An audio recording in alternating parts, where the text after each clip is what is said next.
survival is not just endurance, it is adaptation under pain. And most people misunderstand what that really means because they imagine survival as something heroic and clean, when in reality it is often messy, silent, and invisible. The human nervous system does not ask whether an environment is fair. It only asks whether it is safe enough to continue existing inside it.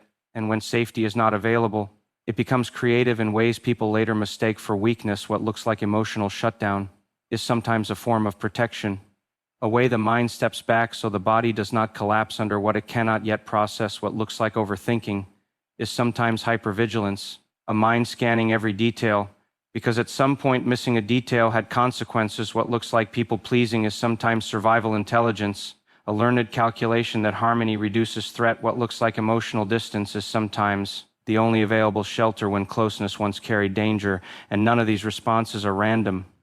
They are deeply organized adaptations shaped by experience, not by flaw. A person does not choose their survival strategies consciously. They emerge quietly, aped in moments where overwhelm exceeded capacity and something had to take over in those moments. The system does not aim for happiness. It aims for continuity, continuity of breath, continuity of belonging, continuity of being able to face another day. Even the patterns that later become self-judged were originally acts of protection. And the tragedy is that people often grow up inside their own survival responses without ever being told they were once necessary. So they begin to mistake adaptation for identity. I am anxious replaces I learned to stay alert. I am broken replaces I adapted to what I could not escape. But the body remembers what the mind tries to simplify, and it continues to operate according to the rules it learned when it was younger, smaller, and more dependent. Survival is not only what you went through, it is what you became in order to go through it. There are nervous systems that learned early that needs were inconvenient, so they learned silence. There are nervous systems that learned that visibility brought criticism, so they learned invisibility. There are nervous systems that learned that emotion led to rejection, so they learned control. These are not abs. Tracked ideas, they are lived biological consequences written into posture, tone of voice, reaction time, and even the way a person breathes when someone enters a room and still. None of it means failure because adaptation under pain is evidence of intelligence, not defect. The system always chooses the least harmful available option. In the moment it is forced to decide if fight is not possible. It finds flight if flight is blocked. It finds freeze if freeze is too costly. It fragments experience just enough to keep functioning. And people survive entire chapters of life this way, while appearing externally fine. That is one of the most misunderstood aspects of human suffering. That functionality is not the same as well-being. A person can be productive and still be living in internal alarm. A person can be calm on the surface and still be carrying storms underneath, but survival keeps going because the system does not stop until it believes it is safe enough to do. So even love becomes filtered through survival. Some people learn that love must be earned through performance. Some learn that love is unpredictable, so they never fully relax into it. Some learn that closeness requires self-abandon. Meant so they leave themselves to keep relationships, and later they ask why relationships feel exhausting, not realizing they are reenacting old survival logic in new environments. But survival is not permanent identity. Even though it feels that way when it has lasted long enough, it becomes familiar, and familiarity tricks the mind into believing it is truth. The nervous system prefers the known over the unknown, even when the known is painful, because the unknown once felt dangerous. So healing is not about forcing change. It is about gently introducing the system to experiences it never had enough of: consistency, without punishment, closeness, without threat, rest, without consequence, choice, without fear. And slowly, something begins to reorganize beneath awareness, not through force, but through repeated evidence that the world is not only what it once was.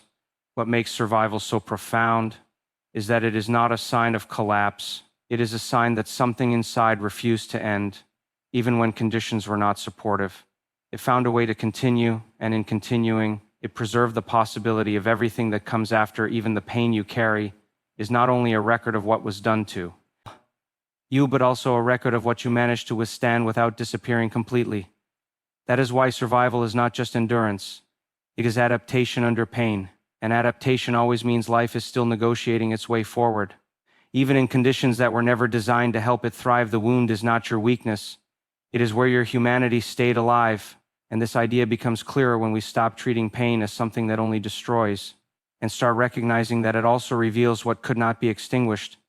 Because what hurts a person deeply is rarely meaningless. It is usually connected to something essential that was threatened, something that mattered enough to cause rupture when it was disrupted. No one is wounded by what they do not care about if connection had no value. Rejection would not hurt if belonging had no value. Exclusion would not sting if being seen had no value. Invisibility would not feel like loss. The wound forms precisely at the place where a human need collided with an environment that could not meet it safely. And in that collision, something important happens that is often missed. The person does not become less human. They become more visibly human because suffering exposes the depth of attachment. It exposes how much the nervous system was oriented toward connection, safety, recognition, and care. Even when those needs were not met, the fact that pain emerged proves they were alive. A system that does not feel is not a strong system. It is a disconnected one, and disconnection is not the same as resilience. Many people learn to interpret their emotional injuries as defects, as if feeling too much or reacting too strongly is evidence of fragility. But what is often happening is the opposite. The intensity of the reaction is proportional to the importance of what was threatened. A child who cries when ignored is not being dramatic. They are expressing the biological urgency of attachment. A person who becomes anxious when love feels uncertain is not being irrational. They are responding to patterns that once signaled loss. The wound is not random. It is precise. It forms where trust was broken, where safety was inconsistent, where love became conditional, where attention disappeared without explanation, where presence could not be relied upon. And in those conditions, the human system does not shut down its needs. It adapts around them. It may minimize expression, but not necessity. It may learn to hide longing, but not eliminate it.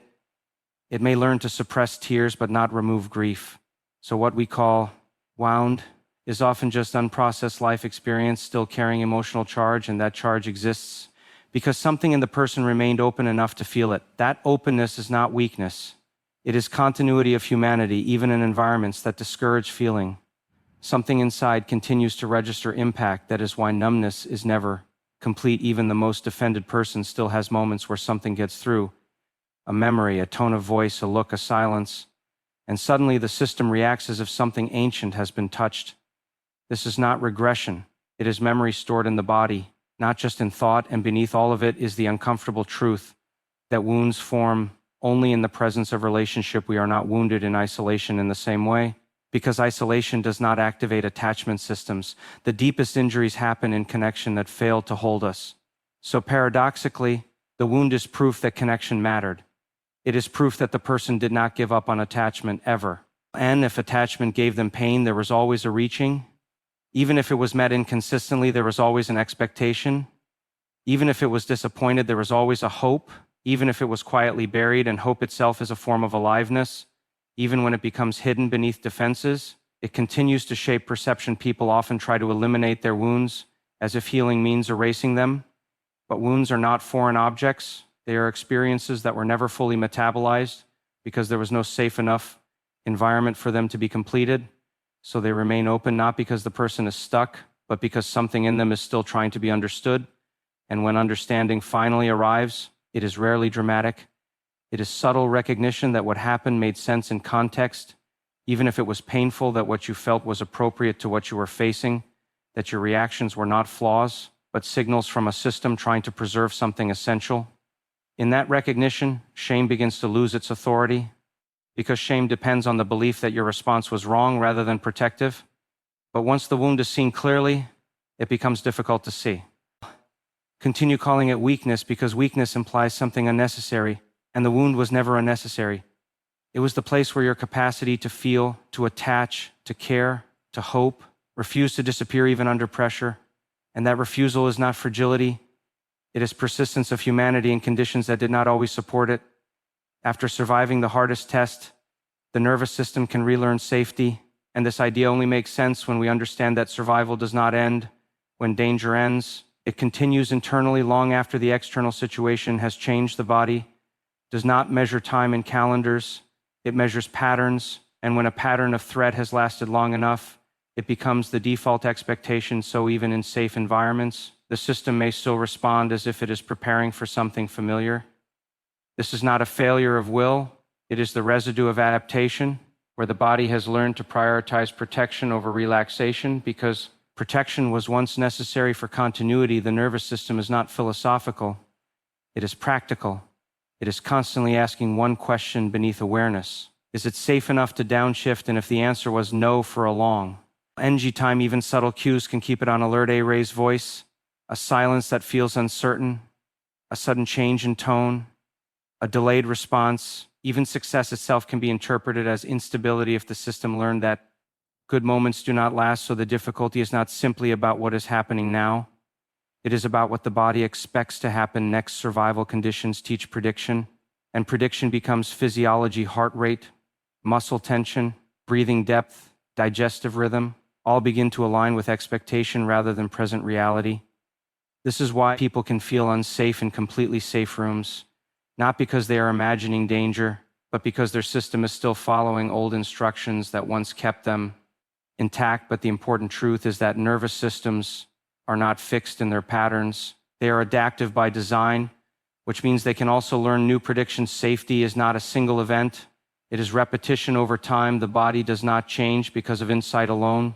It changes because of consistent experience that contradicts old expectation. When nothing bad happens repeatedly in contexts where something used to go wrong, the system slowly begins to revise its assumptions. At first, it does not trust this revision. It waits, it stays alert. Even in calm moments, it tests the environment again and again, looking for signs that the old pattern is returning. This is why healing can feel slow, because trust is not granted intellectually. It is earned biologically through repetition over time. Small moments accumulate: a conversation that does not turn harmful, a boundary that is respected without punishment, a silence that does not lead to abandonment, a mistake that does not lead to rejection. Each of these experiences is not just emotional. It is physiological evidence that the world can behave differently than it once did. And slowly, the system begins to loosen its grip on constant readiness. Muscles that were always slightly contracted begin to release without permission. Breathing that was shallow begins to deepen without effort. Sleep that was fragmented begins to consolidate. These are not small changes. They are signs that the body is updating its internal map of reality.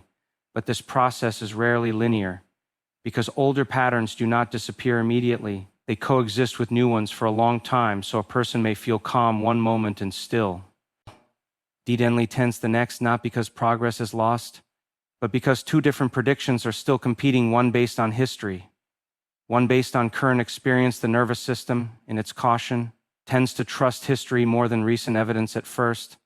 This is why healing often feels like remembering safety rather than discovering it for the first time, because safety is not unfamiliar to the body in theory. It is simply under-practiced. After long periods of interruption, the system does not need to be forced into calm. It needs enough consistent signals that it can stop overworking to prevent loss. And as those signals accumulate, something subtle begins to shift in identity as well. A person who once identified with vigilance begins to notice moments of ease that do not immediately collapse. A person who once expected emotional pain as default begins to notice neutrality without fear. A person who once braced for disruption begins to experience continuity without preparation for damage. These are not personality changes. They are recalibrations of threat perception.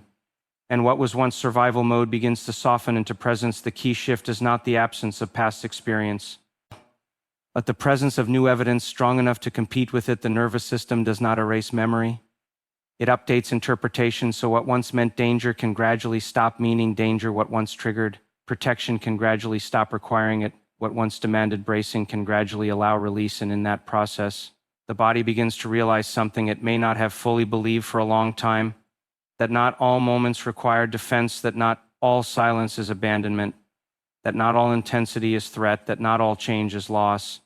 And as these realizations are not just thought, but live repeatedly, the system begins to reorganize around a different baseline: not constant alertness, but selective awareness; not perpetual defense, but responsive engagement; not expectation of harm, but openness to neutrality.